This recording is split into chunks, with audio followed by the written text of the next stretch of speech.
Kenapa kita harus berthariqah? Karena Allah Subhanahu wa ta'ala lah yang mengajarkan kita supaya kita berthariqah.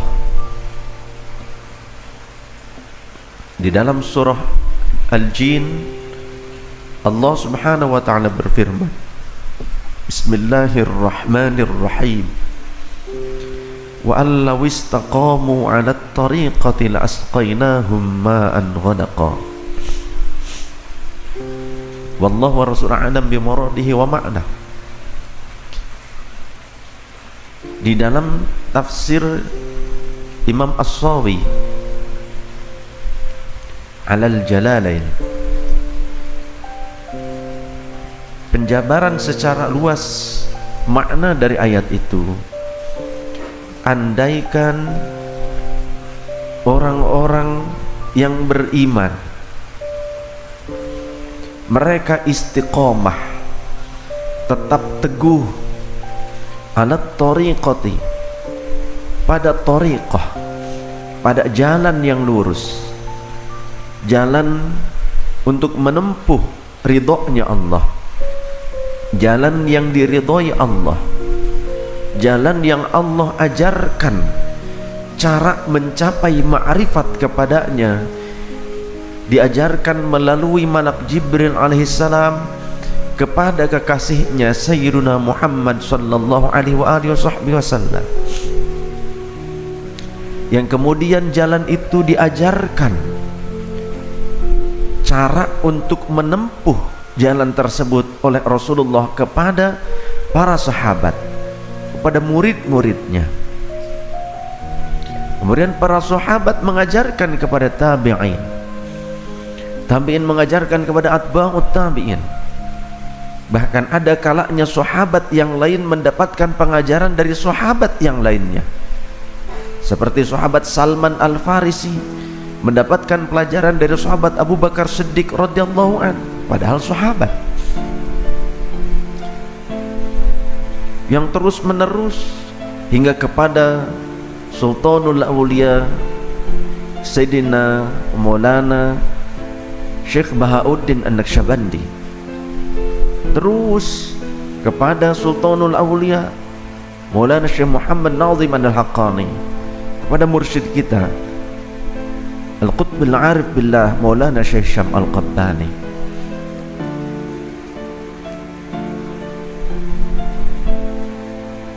Jika terus orang-orang yang beriman itu mereka tetap teguh dalam thariqah, dalam jalan yang lurus, jalan yang tetap berkesinambungan pengajarannya tidak pernah berubah, jalan yang diridhoi oleh Allah, yang diajarkan oleh orang-orang yang ahli zikir, yakni ahli ilmu, sebagaimana Allah memberikan perintah kepada kita, fas'alu ahla dzikri in kuntum la ta'lamun. Wallahu rasuluhu alam bimuradi wa ma'na. Tanyakanlah oleh kalian kepada ahla dzikri. Ahla dzikri ini yang dimaksud ay ahlal ilmi, orang yang ahli ilmu, yakni orang yang mengerti, orang yang memiliki ilmunya, bukan secara otodidak, tapi orang yang memiliki validitas ilmu, yang memiliki sanad ilmu, yang dengan ilmunya dia bisa mengingat Allah Subhanahu wa ta'ala, atau mengajak dan mengajarkan orang lain mengingat Allah, atau mengingatkan kepada orang lain untuk mengingat Allah. Itu makna fas'alu ahla dzikri in kuntum la ta'lamun. Karena banyak orang yang punya ilmu tapi tidak ingat kepada Allah Subhanahu wa ta'ala. Kadangkala dengan ilmunya dia dalam kondisi sombong, kadangkala dengan ilmunya justru dia menipu orang lain, dengan ilmunya dia mengharapkan popularitas semata. Dia punya ilmu tapi tidak zikir kepada Allah, dia punya ilmu tapi tidak eling, tidak ingat kepada Allah Subhanahu wa ta'ala. Maka Allah tidak memerintahkan fas'alu ahlal ilmi in kuntum la ta'lamun. Karena banyak orang-orang yang ahli ilmu saja tanpa zikir, mereka justru cenderung menjadi penipu terhadap umat atau menjadi orang-orang yang sombong. Apakah iblis Azazil itu tidak berilmu? Maka kita harus menempuh sebuah jalan yang jalannya valid, jalannya sahih, punya silsilah, ada pembimbingnya, ada guidance. Seorang guide siapa? Mursyid. Kita wajib punya mursyid, karena kalau tidak punya mursyid, sebagaimana Imam Abu Yazid Al-Bustami radhiyallahu an, beliau berkata, man lam yakun lahu syaikhun fa syaikhuhu syaitanu. Siapa yang dia tidak memiliki seorang guru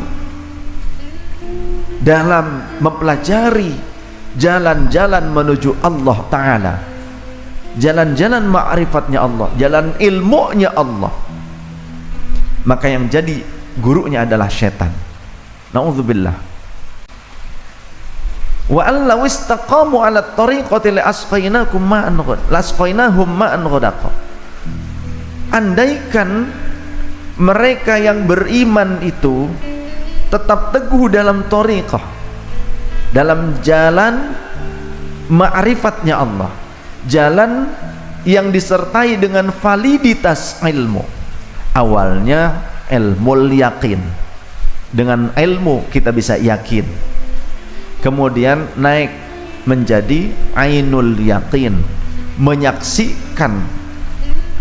Ilmu yakin kita pelajari Al-Quran, kita pelajari sunnah Rasul, pelajari kitab-kitab para ulama, pelajari ilmiah yang sebenarnya turunan dari Al-Quran, turunan dari hadis Rasul, penjabaran yang luas dari itu semua. Secara ilmu dulu kita pelajari, kita punya keyakinan. Kemudian ketika kita melakukan riset, baru kita menyaksikan kenyataan. Ketika menyaksikan kenyataan, maka timbul keyakinan, namanya ainul yakin.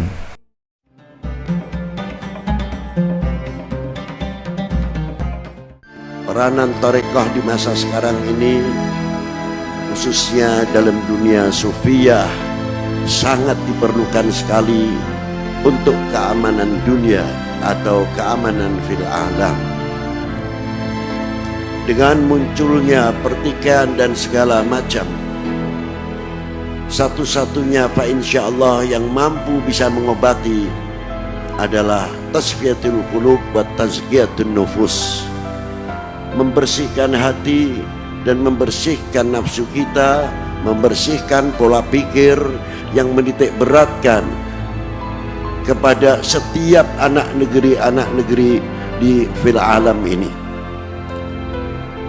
sehingga kita bisa mengerti lebih jauh al-makna. Andai kata kita salah, mungkin kita minta dibenarkan.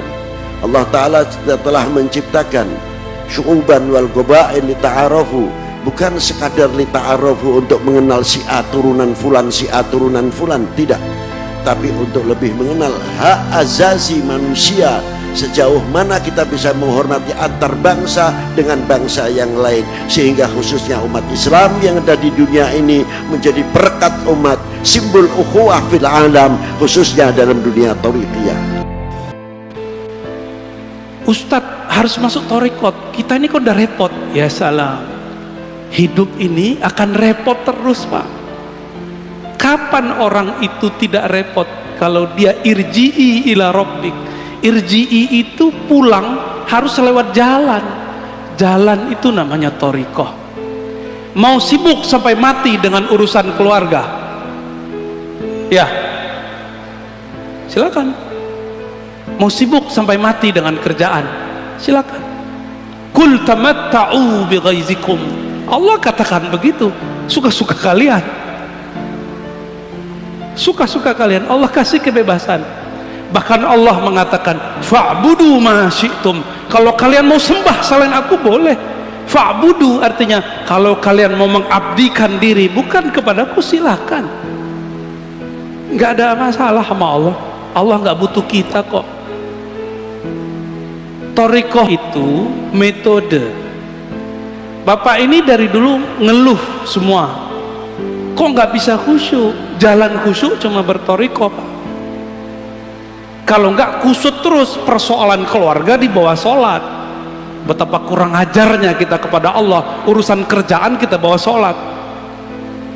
Bapak ini mau ketemu pimpinan, tapi masalah keluarga dibawa ke pimpinan, sopan nggak? Kita bisa konsentrasi mencari fulus yang bakal kita tinggalkan, tapi tidak bisa mengkonsentrasikan diri untuk menuju Allah Subhanahu wa Ta'ala. Guru saya ngajak murid-muridnya belajar thariqat. Guru saya umurnya 82 saat itu, murid-muridnya umur 60-70, udah ngaji dari umur 25-an. Apa kata guru saya? Ayo belajar thariqah yuk. Jawaban yang umur 70 apa? Nanti aja Pak Kiai kalau udah tua. Lah, dia nggak ngeras tua, Pak. Kita akan sibuk di rumah, Pak Kiai. Buya, kita sibuk di rumah. Ternyata jawaban dia semenjak umur 25. Sekarang umur 75 dia nggak sadar kalau dia sudah tua. Seorang ibu-ibu minta diajarin zikir, kita kasih zikir. Zikirnya cuma 100. Apa kata dia? Ustadz, saya kan sibuk. Ibu umur berapa? Saya umur 70-an, Ustadz. Lah, ibu karyawati, ibu pramugari? Enggak. Tuh sibuk apa? Bengong juga dia. Kita ini sok sibuk. Yang kedua, antum mengira berthariqah itu meninggalkan dunia. Bukan. Berthariqah itu nyatu dengan dunia secara fisik, tapi batinnya dengan yang maha batin. Alam ini zahirnya Allah, batin kita apakah sudah dengan batinnya Allah? Itu thariqah. Kesadaran bahwa kita sedang dengan yang maha zahir, batin kita dengan yang maha batin. Kesadaran itu namanya thariqah. Dan caranya nggak seperti yang antum bayangkan, harus puasa sekian hari. Itu mau jadi ahli kebatinan namanya. Jadi thariqah itu beda orang beda cara, nggak saklek. Kalau sama Kiai Fulan puasa dulu sekian hari, mutih. Enggak. Mungkin kita beda guru kali ya. Guru aneh kalau ngajar thariqah itu sederhana sekali. Dilihat kita masih kecil, umur 13 tahun, diajarin zikir yang ringan-ringan. Kamu zikir ini anak, ya pagi sore. Tapi setiap kali saya zikir saya hilang, Pak. Tar umur 15 mulai dikasih zikir yang mulai ada angkanya besar, dilatih.